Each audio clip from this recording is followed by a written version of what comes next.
dari Kementerian Perdagangan, dari Direktur Jenderal Pengembangan Ekspor Nasional. Saya bersama dengan petani vanila di Bali. Kami mau melihat langsung seperti apa proses menanam, dan nanti kami juga akan melihat bagaimana proses memproduksi hasil jadi dari vanila yang akan kita ekspor. Kami berkepentingan untuk meningkatkan ekspor dari para petani vanili ini untuk ke pasar seluruh dunia. Silakan Pak. Oke, Bapak-Bapak dimanapun Anda berada, tentu kita sebagai petani ketika sudah ada sinergitas antara petani dan pemerintah, ini adalah hal yang sangat luar biasa. Negara kita adalah negara agraris, di mana jangan sampai petaninya menangis merasa. Ya, terima kasih Mbak Daya ya, bersama timnya hari ini jauh-jauh dari mana Mbak? Jogja. Dari Jogja, sering santai bersama kami di P4S Petani Muda Keren BSD yang ada di Bali.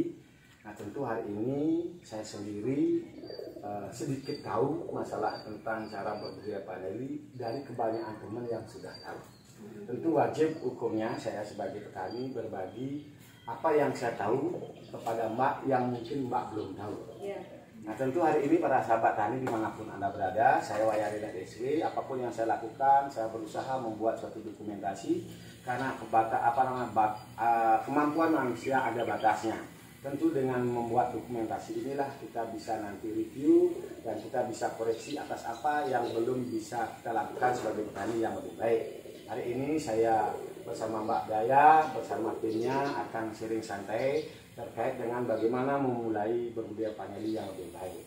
Nah tentu para Mbak, semua timnya yang hadir hari ini, saya bisa sampaikan kami di Bali ini menanam vanili dengan pola mulai ke organik. Tentu organik ini mungkin kalau kita sebagai petani di Indonesia ini ibarat kita mimpi di siang bolong. Tapi wajib hukumnya kita sebagai petani melakukan hal itu walaupun dari hal-hal yang sedikit. Karena sedikit-sedikit sering kita lakukan kan akan menjadi banyak, akan begitu ya. Menjadi bukit ya. Nah, di sini saya sendiri sebagai owner UB Hampigataya yang bergerak untuk bagaimana saya juga memproduksi yang namanya media tanam vanili yang namanya Pancamedia. Nah, Pancamedia dari bahan-bahannya mungkin nanti akan saya jelaskan, mungkin ada kemiripan sama dengan teman-teman yang lain di luar Bali. Nah tentu bisa dijadikan referensi. Nah teman-teman saya harapkan sekali juga bagi yang sudah champion, yang sudah master, ini pemaklum ini kami bawa pupuk pupuknya ketinggalan ya, sama daun bambu yang tidak ada, tapi nanti komposisi pencampurannya saya kasih tahu ya. Nah sedikit sebenarnya bahan dasar yang paling baik untuk membuat media tanam itu tentu kebanyakan orang belum tahu Mbak. Tapi dari berbagai referensi yang saya dapatkan tentu hal utama yang harus kita miliki yaitu adalah abu sekam atau sekam bakar yang seperti ini. Nah pada kesempatan ini para sahabat tani dimanapun Anda berada yang menyimak apa yang saya lakukan hari ini, ternyata kita petani sering mengabaikan dan bahkan membuang daripada sekam bakar ini, karena sekam bakar ini selain juga mengandung kalsium, yaitu kalium, juga fosfor dan juga potasium. Nah, nah ini kita harus bahas dulu satu persatu, biar kita lebih begini loh kalau kita membuat media tanam vanili dengan media bahan utama seperti sekam bakar ini. Karena kita tahu di sekam bakar ini juga dia mengandung yang namanya untuk orang yang menjadi menahan suatu kelembaban itu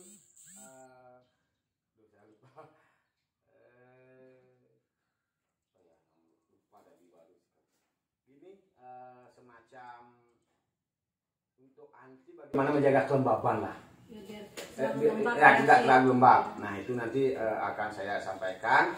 Nah tentu ini kenapa ini kita bagus pakai satu sisi untuk mempertahankan daripada kalium tanaman. Tentu tanaman nanti akan memiliki kekebalan terhadap penyakit dari kulit tanaman itu sendiri. Karena vanili ini kan memiliki kulit juga dan batangnya itu. Nah tentu ini adalah sebagai media yang bisa kita antisipasi karena di dalam budidaya vanili kita tahu yang namanya fusarium. Ini yang masalah besar ini, yang sampai saat ini belum ada satupun produk yang mampu Ini harus kita akui. Maka dengan hal-hal seperti inilah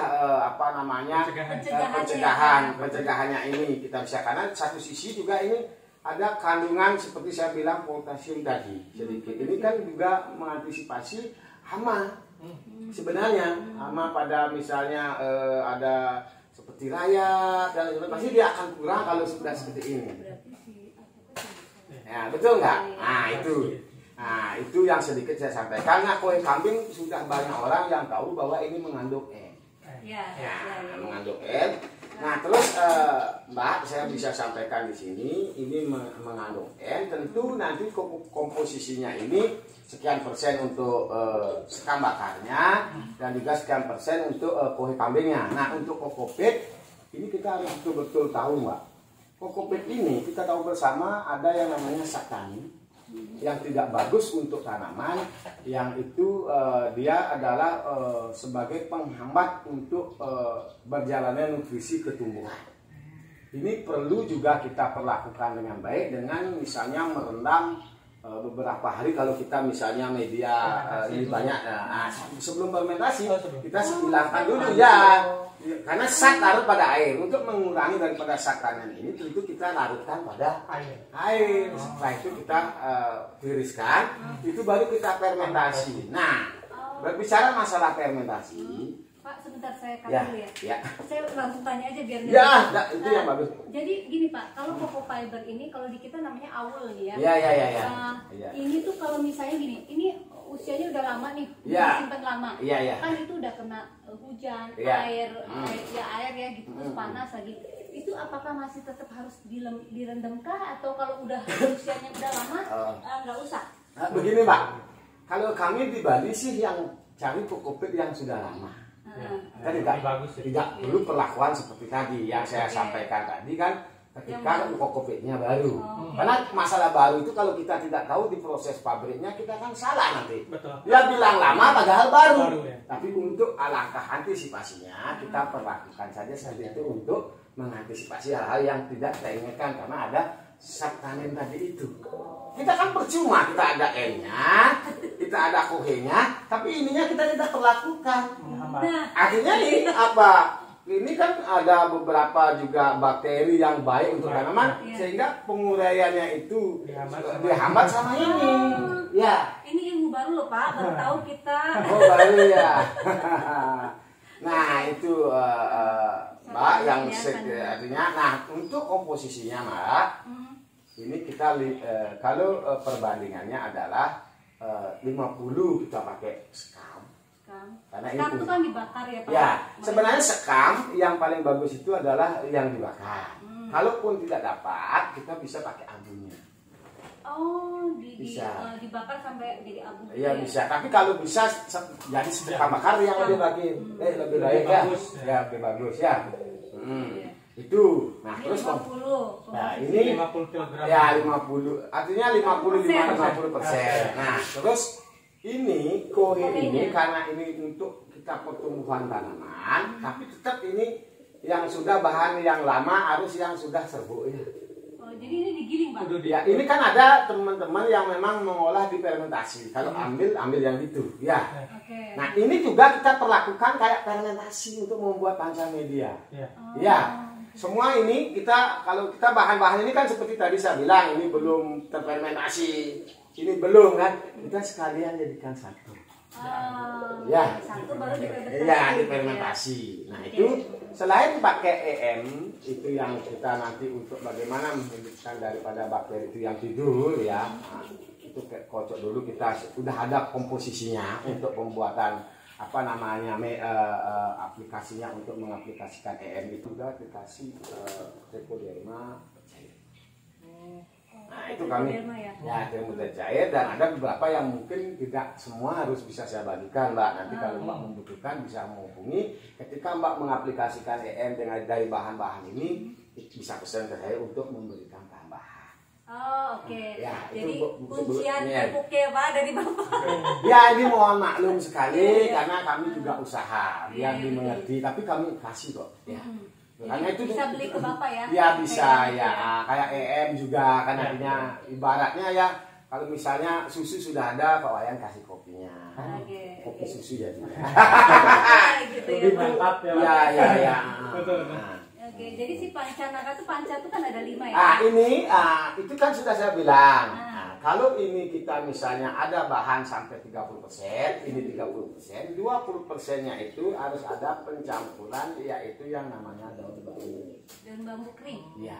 Kenapa harus daun bambu? Daun bambu yang sudah lapuk atau yang sudah remuk, ya. Kenapa itu? Karena itu juga sebagai pemicu bagaimana juga yang ada namanya bakteri, yang ada itu yang untuk antisipasi juga jamur. Kan akar gantung pada panel itu dulu. Nanti kan saya jelaskan di di kebun juga. Nah, mungkin begitu sharingnya, karena kalau kita menjadi petani sebenarnya ilmu untuk budidaya itu tidak banyak, hanya orang itu cenderung dia mengabaikan hal-hal yang mungkin mereka belum tahu.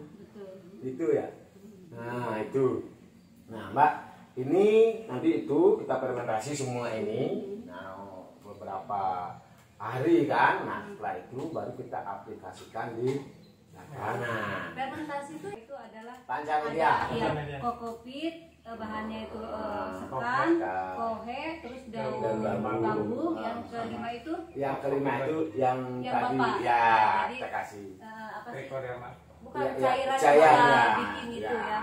Yang sudah ada kandungan trichoderma. Karena kami di Bali, teman-teman sudah mulai juga bagaimana membuat trichoderma pupuk hayati juga. Nah, ini sebenarnya media Pak Wahyah ini prosesnya harus ada pemotongan pucuk ya. Sabar. Hanya kalau bisa ya ekstra perawatan dulu. Iya, saya mau coba gitu. Kan untuk ini, Pak. Ya. Jangan rame lah, Pak. Tahu kan? Ya. Mungkin itulah kita bisa sharing di kebun ya. Pak, lanjut hari ini sama Mbak Gaya. Saya akan sedikit sharing untuk perawatan sekarang, tadi untuk media dasar. Kita sudah ya Mbak ya. Nah, ini sebenarnya Mbaknya udah melakukan SOP karena tempat ini sebenarnya dulu tidak maksimal di SOP untuk pembuatan saja. Karena di SOP seperti ini. Ini kan ada 2 Mbak. Iya. Ada 2. Ini karena kita satu lahan terbatas. Tentu hari ini kita untuk bagaimana pengaturan sulur sebenarnya Pak. Nah, sulur ini harus semua tergantung seperti ini ya. Ini ada belum kita kembalikan kayak ini. Kenapa? Dalam berbudidaya paneli sirkulasi udara sulur itu. Ya. Nanti kebanyakan teman-teman kita yang tajamnya yang mandiri gitu, dia dibuat rimbun di sini. Di sini rimbun. Tidak seperti ini. Akhirnya apa yang terjadi? Nanti dia susah untuk berburu. Karena dia kurang sirkulasi udara, ketika di stressing dia tidak dapat stressing karena akar banyak masuk ke sini. Ya. Ini penting soalnya bagi petani, para sahabat. Mungkin agak ke sini ya biar di kamera. Nah, kamu dari sebelah sini. Nah, dari sana boleh. Ya. Kenapa saya sampaikan tadi untuk pengaturan sulurnya biar menggawang semua seperti ini. Satu sisi nanti kita mudah melakukan penyetean, pemangkasan ketika sudah tanaman itu siap dibungakan, Pak. Itu di umur 2 tahun. Kalau kami tanam sulur 1 meter ya. Nah, ini dan juga ini akar ini semua harus dihilangkan. Harus sudah di masa akarnya ya. Nah, dan terus kurangi ada akar gantung yang ke media. Lepas kita mau berbunga ya. Karena kalau ada banyak akar nanti akar masuk ke sini justru dia ke pertumbuhan lebih banyak. Ya. Sehingga dia lambat berbunga walaupun 5 tahun kadang tidak berbunga, apalagi pucuknya tidak dipotong. Ya. Nah, itu. Nah, ini penting sekali saya sampaikan karena banyak teman yang pola mandiri itu sulurnya tidak digantung ya, sehingga sirkulasi udara terganggu, sehingga proses dari fase pertumbuhan ke pembungaan itu tidak begitu lagi. Oke. Jadi kalau mau saat kita pelakuan khusus mau menuju ke polinasi, dikurangin yang nempel ke ya, dikurangi karena banyak juga ketika ini berhadapan langsung dengan media, ada juga yang akar udara bisa menjadi akar gantung ini. Iya, gitu. Ya. Dia nyari makanan. Iya, gitu. Terlalu banyak dia sehingga ke pertumbuhan. Ya. Nah, mungkin untuk stressingnya sebenarnya untuk budidaya paneli saya bisa sampaikan tidak terlalu seperti teman harus mengurangi ini, mengurangi itu. Kalau menurut saya belum pas dari pengalaman saya. Karena apa? kalau kita melakukan pengurangan penyiraman terlalu berlebihan sehingga stresnya berkelebihan, sehingga tanaman bukan hanya dia mengeluarkan bunga, juga dia akan mengeluarkan kematian. Memang layu dia berbunga cepat banyak, tapi mati. Ini perlakukan seperti biasa, kita mungkin nanti ditambah PEC perangsang pembungaan. Ya, itu intinya ini yang tidak ditahu banyak, bukan tidak tahu, mungkin belum diperhatikan oleh teman-teman. Karena sulur ini penting sekali, karena ketika saya kemarin ada ibu yang dari Bali itu datang, justru buah vanili yang berbunga itu yang tergelantung dan merambat yang sirkulasinya bagus. Nanti kalau tidak digantungkan begini, kalau jarak tanam kita jauh, agak jauh ya, 1 meter misalnya 2 meter, ini dibuat di sini ke sini ya Mbak, sini dia, agak tergelantung seperti itu ke sini. Ya, tapi pucuk dipotong, nanti dia keluar bunga di sini dia bisa. Dari video saya di YouTube itu kan ada yang buat paling begini dia kan. Kadang-kadang pakai tali kita begitu kan, begini dia. Nah, kenapa? Karena ini yang satu dia puas ya dapat. Ya, pernapasan. Satu dia kalau sistem fotosintesisnya juga artinya bagus kan. Ini yang belum kita perhatikan, kita maunya tanaman subur, lebat-lebat begitu. Udah bangga kita, tapi kan bangga hanya subur kan. Belum jadi makmur kita karena tidak mengeluarkan bunga. Ya. Makanya nanti kita juga dari berbagai pengalaman saya, sebenarnya kalau bisa nanti agak lebih yang begini juga ada. Makanya nanti jarak kita mulai akan ke lebih lebar, ke lebih panjang, ya. Karena cenderung, ya. Karena cenderung yang harus ada yang agar gawang, harus ada yang akan sulur gantung ya, sulur gawang dan sulur gantung. Ya. Demikian karena tanaman juga hampir mirip seperti kita manusia. Ambil kan harus dimakan yang lebih lagi. Betul. Ini yang belum dipahami orang, di stressing begitu aja berbunga dikawinin biarin. Berbunga sekali ya habis dia tanaman ini. Ya. Jadi biasa ya. Jadi biasa perlakuannya. Apakah ada nggak Pak yang untuk membantu pertumbuhan buah apa Bapak selama ini? Kalau kami dengan SOP tadi ada baca media, ya itu aja andalan itu kami. Aja, ya biar tidak salah nanti bilang yang tidak tahu, pokoknya jelas tidak saya kasih tahu. Nanti saya cari tahu lagi. Jadi ya. Pokoknya Bapak tuh itu aja ya. Iya. Media sama kita tambah pupuk organik cair. Ya. Pupuk organik cair dari berbagai referensi yang saya tahu ya, itu semuanya sih bagus sekarang, tapi yang mana yang memang kita harus misalnya pakai keberlangsungan secara kontinu kan, karena petani kalau mau organik itu kadang dia hanya sebentar-sebentar, karena ini kan butuh kontinuitas ya. Betul. Kalau sudah diobati dengan kunir, kunir aja ya, sama kunir. Wah, pokoknya kunir bumbu ini bisa ditanya tuh. Bisa dikosein, bisa di airnya juga. Tapi ini harus dibersihin dulu. Ini dulunya busuk dia. Ini pakai kan nggak pakai saung. Saung dulu bersihin. Ini kan ada biasanya busuk di sini kan. Dikit aja. Ya, dikit. Nah, ketika sudah hilang yang busuknya, kita olesi ke sini. Ini manusia loh. Apa pakai obat luka? Ya, betan. Potong nggak usah. Nah, karena 50 asal masih 50% ke sini dia pasti itu. Pakai kunir ya Pak? Pakai kunir. Ada loh di tutorial saya. Ada. Ya, ada. Jadi kalau yang masih datangnya 50%. Ya.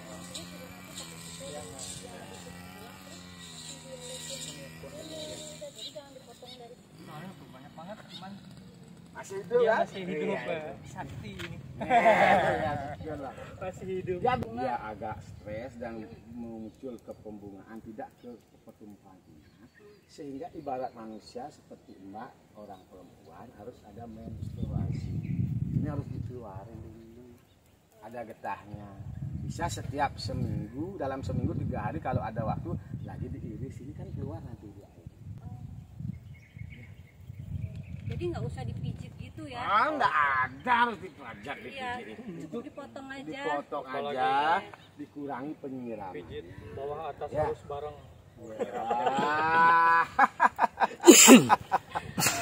Iya. Ini pas masuk akal. Kenapa? Ada nggak yang di hutan dulu itu dipijit-pijit? Nggak ada. Yang di hutan kenapa mau berbunga di atas? Itu karena ada belalang yang makan pucuknya. Sehingga dia terpotong jadinya. Sehingga dia mau mengeluarkan bunga. Makanannya kan sama. Seperti yang tadi bilang, kita perlakukan tanaman sama. Hanya harus wajib ini. Ya, jadi nanti gitu ya Pak ya, potong pucuk, terus nanti berapa hari sekali lagi? Ya lagi, kan keluar dari getahnya ya. Nah, kan keluar kan. Ya, enggak, maksudnya ini airnya terus gini lagi. Kalau udah Nanti gini intinya begini, ada pemotongan selain daripada mengeluarkan kadar air yang terlalu banyak, ini juga menjadi penuaan batang. Karena batang buah paneli yang tua, yang agak tua usianya yang akan mau mengeluarkan bunga. Tidak mungkin kalau tidak tua ini akan dia ngeluarin bunga, paling tunas lagi. Iya. terus aja tunas terus. Iya. Kadang satu batang 4 tunasnya. Terus Bapak setelah pemotongan ini Tanda-tanda keluar tanda bunga. Karena kalau keluar tanda bunga dia itu kayak apa namanya ya, beda lah, dia agak tumpul biasanya. Kalau keluar tunas dia agak runcing ya. Ya. Nanti agak tumpul dan ini agak bengkak dia. Nanti dia bunga dah keluar. Ya. Tapi kalau hamil tanda ya, Pak, ya hamil ya. Ya. kesannya itu waduh, saya berterima kasih sekali bisa bertemu dengan Pak Wayan. Banyak sekali saya dapat ilmu dari mulai media seperti apa yang bagus, setelah itu perawatannya seperti apa gitu. Dan ternyata nih rahasianya itu sebenarnya bisa pohon sehat terus besar-besar seperti ini tuh adalah ya itu di media awal gitu. Nah, Pak Wayan itu punya ramuan yang Khusus. jos. Makanya saya benar-benar nggak merasa rugi deh datang ke Bapak kesini gitu Pak. Bapak terus semangat mengembangkan vanili di Indonesia Pak. Ini luar biasa Pak. Saya juga akan ikut-ikutan nih Pak, support Bapak. Kita kembangkan. Iya, oke. Kita kembangkan bersama dan udah betul Pak, Bapak berbagi ilmu Pak. Gitu. Terima kasih banget nih Pak. Oke Mbak, adik-adik juga semua Bapak yang hadir hari ini, tentu dari apa yang tadi Mbak sampaikan, kesadaran pesannya, saya juga mengucapkan banyak terima kasih atas kunjungannya. Dan tentu dari sharing diskusi saya tadi sama Mbak, sama Mas-Mas tadi mungkin belum bisa memberikan hal yang maksimal, karena sering saya sampaikan di YouTube saya, kita petani itu yang mau hebat tentu belajar dari alam dan petani lainnya. Betul. Mungkin untuk saat ini saya bisa seperti ini, tentu juga namanya perubahan, kita harus terus belajar ya. Tidak ada orang terus jadi presiden. Ya, tidak ada orang mungkin terus dari lahir sampai mati kaya. Marilah kita hadapi hidup ini dengan terus belajar, dari paneli kita banyak paneli. Tentu itu adalah harapan saya sendiri sebagai penggiat dan pencinta penghobi tanaman paneli. Sebagai Mbak Daya juga datang ke sini dan bahkan sudah membuat tempat lebih bagus dari kami. Tentu adalah hal yang sangat luar biasa dan kebahagiaan kami ketika nanti Mbak datang dari sini bisa melakukan sedikit apa yang menjadi pengalaman saya, ya Mbak ya. Tentu banyak keterbatasan yang saya miliki, dari bagaimana saya menyapa Mbak dan juga Mas-Mas di sini memberikan semacam sharing berbagi lah istilahnya. Kalau masalah ilmu, sebenarnya ilmu yang memiliki yang utama adalah Tuhan. Kita sebagai perantara beliau, mudah-mudahan kita dikasih kesehatan ya, karena kesehatan itu adalah kekayaan yang luar biasa. Makanya salam Pak Wayan, salam sehat, kaya luar biasa. Karena apa? Kita tahu bersama orang kaya banyak, tapi belum tentu dia akan merasa bahagia ketika mereka tidak sehat. Tapi orang sukses banyak, tapi tidak akan pernah merasa bahagia ketika mereka tidak pernah memiliki rasa syukur yang baik. Tentu di hari ini dengan paneli, kita banyak paneli, kita bisa sharing diskusi dari apa pengalaman yang kecil saya ini bisa juga dibagikan oleh Mbak kepada nanti anak-anak buahnya yang ada di mana Mbak? Di Jogja. Nah, di Jogja, di Temanggung. Dan di Temanggung juga kita tahu banyak teman-teman champion paneli. Kita di sanalah berkolaborasi. Karena ketika kita kolaborasi, kita jangan pernah menjadikan suatu masalah kita sering tidak terselesaikan. Itu di petani pun, di pengusaha pun begitu. Ketika kita hanya banyak membuli dan menceritakan banyak kekurangan orang lain. Tapi bagaimana kita sering sharing sama orang lain, kita cari hal-hal positif untuk keberlangsungan hidup kita. Keberlangsungan kita menjadi petani paneli agar memiliki ilmu-ilmu yang baru kan. Maka kita terus lebih maju. Saya sendiri menyampaikan, nanti ini akan saya izin share ya di YouTube saya, Mbak. Di hari ini kita bisa sharing di sini, tentu banyak kekurangan yang saya miliki yang mungkin tidak dimiliki oleh orang lain, dan orang lain banyak memiliki ilmu. Mulailah kita belajar bagaimana kita akan berbagi atas apa yang kita tahu, dan kita terus akan mencari dari banyak orang yang lebih tahu dari. Oke Mbak ya, terima kasih. Mungkin terima bisa kasih. disampaikan lagi. Kita yang terima kasih banyak. Mbaknya gimana Masnya? Sama lah. Apa yang disampaikan. Nanti kita akan praktekkan nih ilmu yang sudah didapat. Tahu nggak apa itu tadi nama medianya? Pancanaka. Anda Panca Media. Nah, ini teman-teman. Panca Media. Pancanaka. Iya. Panca Media itu saya sebenarnya media ada 5 gitu ya. Bahan dasarnya ada 5. Karena kita mengambil, karena kita adalah Indonesia ini adalah negara yang terkenal dengan Nusantara. Kita tahu yang namanya pewayangan Rama dan Rahwana. Maka ada yang namanya ceritanya Panca Pandawa. Dia bisa hidup di hutan walaupun ditinggal diusir sama saudaranya kan. Karena paneli ini sesungguhnya adalah tanaman hutan yang datangnya dari Meksiko. Maka kita kasih aja kekuatan yang seperti itu kan, begitu ya. Betul. Oke, salam sehat kayak luar biasa. Ketemu lagi di channel YouTube Rina DSW di video-video berikutnya. Semoga dengan Panca Media kita ibarat kita sebagai manusia yang lahir dan menjadi warga negara yang baik, tentu Pancasila harus kita pahami. Bagaimana kita, sila yang pertama, tentu apa sila pertama Mak? Jangan sampai kita sebagai orang Indonesia sila pertama tidak tahu yaitu ketuhanan, yang masih kedua kemanusiaan, yaitu persatuan dan lain sebagainya. Nah tentu ini harus kita gaungkan karena petani ini sebenarnya sangat luar biasa, karena jadi petani adalah pekerjaan yang paling mulia. Oke, rahayu.